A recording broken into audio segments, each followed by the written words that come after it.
Hello students, good morning to all and hope all are doing well. Myself Shelly Kataria and today we will proceed with our next topic of why do we fall ill chapter, that is causes of disease and its types. Okay, so let's proceed. Causes we have already you can say cause तो वही होगा causative organism कि disease को कौन cause करता है. It can be bacteria, it can be virus और protozoan. But other than that, हम अगर disease की जो causes हैं उनको classify करना चाहें तो how you can classify it, like intrinsic factors and extrinsic factors. Intrinsic word is for internal, inside, and extrinsic word is for outside. Okay, बाहर और अंदर के फैक्टर्स. फैक्टर्स मतलब कॉल क्या उनको अफेक्ट करता है, एक डिजीज को कौन कॉज करता है. अगर हम इनसाइड फैक्टर्स बोलें, that is present inside our body. कुछ ऐसी चीजें जो हमारी बॉडी के अंदर ही हैं और डिजीज कॉज कर रही हैं, हमारी बॉडी अफेक्ट हो रही है उससे.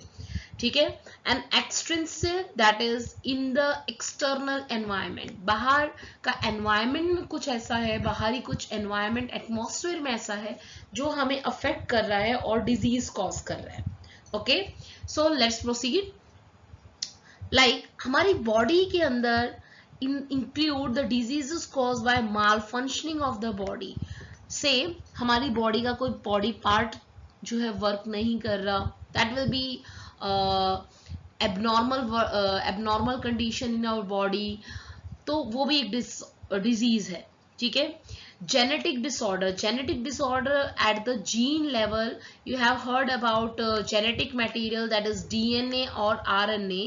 ठीक है. हमारे if you say this is a cell and this is inside the cell is nucleus, तो न्यूक्लियस के अंदर आपने सेल चैप्टर में पढ़ा था जेनेटिक मटेरियल इज प्रेजेंट, जिसको हम कहते हैं क्रोमैटिन मटेरियल, और यू कैन से इट इज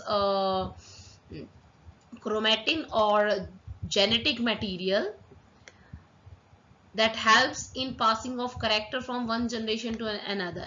आपके पास जो भी character हैं, you can say यहाँ पर आएगा chromatin n after I, chromatin. ठीक है. I'm just writing it down again. chromatin material. Okay, तो जैसे हमारी आई का कलर ब्लू है, हमारे पेरेंट्स से हमें जीन्स मिले हैं, यू कैन से डीएनए मिला है, दैट्स व्हाई. तो करेक्टर्स को पास ऑन करना generation to generation, that is the work of the genetic material. अगर जीन लेवल पर कोई भी प्रॉब्लम हो जाती है तो हमारी बॉडी के अंदर there will be various enzymes और प्रोटीन काम नहीं करेंगे, हमारी बॉडी अच्छे से काम नहीं करेगी. That is also a problem, that is also disease. Hormonal imbalance, हमारी बॉडी के अंदर कुछ केमिकल्स होते हैं, अगर वो भी इम्बैलेंस हो जाएंगे then also we are suffering from particular disease. Allergies, allergy you have heard about, किसी को डॉग के फर से, कैट के फर से, किसी को डस्ट से, पॉलन ग्रेन्स से, जो है डिफरेंट टाइप्स ऑफ एलर्जीज होती हैं. ठीक है. तो वो एलर्जी भी आपकी बॉडी की फंक्शनिंग को प्रॉपर नहीं होने देती. So these are the internal factors कि बॉडी के अंदर जो फैक्टर्स प्रेजेंट हैं within our body that are present. internal factor you can say, or intrinsic factors. Second one, extrinsic that is external, bahar. Say an example, microorganisms, microorganism you can say it can be bacteria, it can be virus, it can be protozoans. तो ये सारे के सारे micro organisms हैं जो हमारी body में enter कर जाते हैं हवा के साथ, with along with the air, and we inhale, और you can say inhaling के थ्रू भी नहीं, फूड आइटम्स, और यू कैन से वाटर के थ्रू भी, contaminated water, contaminated food and contaminated air, तो इन सब से स्प्रेड हो सकते हैं. Next one is pollution, pollutant से एलर्जी होती है किसी किसी को. ठीक है. इम्बैलेंस डाइट, हम खाना अच्छे से नहीं खा रहे, वो भी जो है हमारा जो है एक्सटर्नल फैक्टर होगा। Next one habit, habit forming substance का मतलब है कि आदतें, आदतें भी इंसान को बीमार कर देती हैं, लाइक ओवर ईटिंग, हम कार्बोहाइड्रेट्स खा रहे हैं, we are not taking vitamin, we are not taking proteins, तो we are just taking fats और शुगर, और इस तरीके से खाना खा रहे हैं, we are having just junk food that is not having any nutrition, nutrition value नहीं है। तो ये सब क्या है, ये प्रॉब्लम्स ही क्रिएट करेंगी that will cause you disease. Okay, so next one, types of disease. Come to the next topic, types of disease. Disease are basically of two types. One is acquired and another one is congenital. Congenital diseases वो disease होती हैं बेटा जो by birth present होती हैं, पैदा होने से पहले ही बच्चे को होती हैं ये प्रॉब्लम्स, by birth, बचपन से ही, पैदा होने से ही उसके पास प्रेजेंट है। But acquired one that are acquired after birth, after birth, after birth का मतलब यहाँ पर ऐसा नहीं है कि बचपन में ही होंगी, that can be you can say in the young stage, also in the adulthood, वो बीमारी मतलब पैदा होने के बाद हो, that will be acquire. And जो बर्थ से प्रेजेंट हो, you can say that are congenital. ठीक है, लाइक कलर ब्लाइंडनेस, कोई कोई कलर्स जो है पहचान नहीं पाता, ठीक है, तो वो बीमारी उसको जीन्स में प्रॉब्लम है, डीएनए प्रॉब्लम है, लाइक उसे एम्ब्रियोनिक स्टेज से ही प्रॉब्लम है, पैदा होने से पहले ही प्रॉब्लम है। ठीक है, haemophilia, it is a disease, haemophilia is a disease. Single cut, अगर किसी को सिंगल कट भी हो जाता है बॉडी में, it will result in non stop bleeding, blood ही नहीं रुकेगा, क्लॉट ही नहीं होगा। तो क्वीन विक्टोरिया थी जिसकी फैमिली में इसको फर्स्ट टाइम डायग्नोस किया गया था, पता लगाया गया था। ठीक है, तो ये पूर्वज ही चलती हैं, लाइक पेरेंट्स को है, नेक्स्ट जनरेशन में होगी, उनकी नेक्स्ट जनरेशन में होगी, पीढ़ी में चलती है ये। ठीक है, congenital diseases. Next one, acquired diseases are further classified as communicable and non-communicable diseases, or you can say in simple term infectious and non-infectious।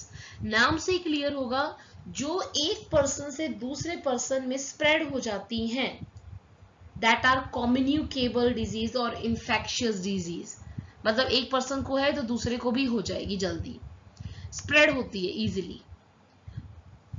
And non-communicable will not spread as you can say from one infected person to the next infected person, like communicable smallpox, ringworms, जैसे smallpox, chicken pox, और आप क्या बोल सकते हो, say an example,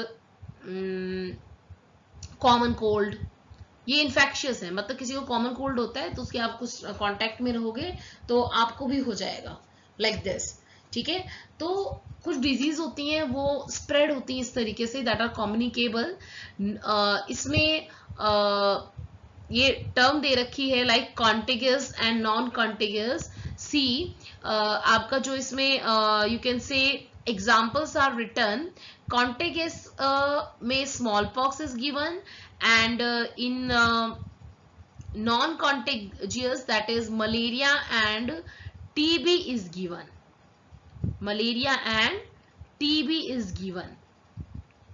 तो actual में इसका मीनिंग क्या है contagious का, that is that can get by touching something or somebody, मतलब किसी के टच, सिर्फ टच की रिक्वायरमेंट हो, कोई किसी के टच में आता है, या उसने कोई चीज टच की है, जैसे मान लो किसी को स्मॉल पॉक्स है, स्मॉल पॉक्स जिसको है उसने किसी और पर्सन को टच कर लिया, या इसके कांटेक्ट में जो भी सामान था उसको किसी ने टच कर लिया, नॉर्मल हेल्दी पर्सन ने, तो उसके स्प्रेड होने के चांसेस होते हैं।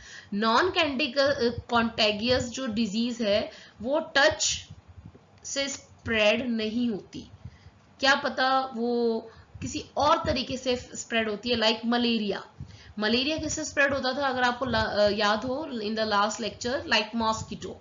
मॉस्किटो जो है वो एक मीडियम के थ्रू जो है स्प्रेड होती है, ठीक है।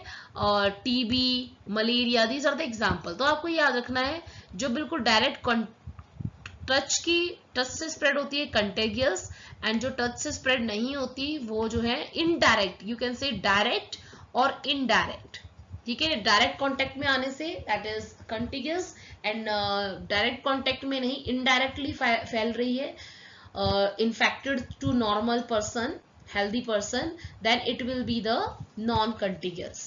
Next one is non communicable, like आप बोल सकते हो किसी को डेफिशिएंसी डिजीज है, किसी को वाइटामिन की डेफिशिएंसी है, iron deficiency, vitamin C deficiency, तो विटामिन डी डेफिशिएंसी, ठीक है। तो स्कर्वी हो जाता है लाइक विटामिन सी डेफिशिएंसी की वजह से, रिकेट्स हो जाता है विटामिन डी, मतलब बोन्स उनकी जो है, आपने देखा होगा बोन्स अच्छे से नहीं बनी होती है, फॉर्म नहीं होती हैं।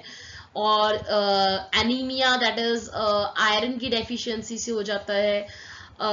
सो डेफिशिएंसी कंडीशन, आपने खाना कम सही से खा रहे हो, बैलेंस डाइट ले रहे हो या नहीं ले रहे हो, उससे किसी और पर्सन से कोई लेना देना नहीं है। Like you are eating properly then you will be healthy. अगर आप किसी को डेफिशिएंसी है किसी भी मिनरल्स और विटामिन्स की, तो वो दूसरे में स्प्रेड नहीं होगी। So that's why it is non as non infectious और non communicable disease. Like allergy, allergies में एक hay fever, it is a type of allergy. तो मतलब एलर्जी है किसी को, तो एलर्जी एक दूसरे से स्प्रेड नहीं होती। वो एलर्जी है, उसने आफ्टर बर्थ जो है एक्वायर की है, उसे डस्ट एलर्जी हो या फर एलर्जी हो, वो एक दूसरे से स्प्रेड नहीं होती, ठीक है।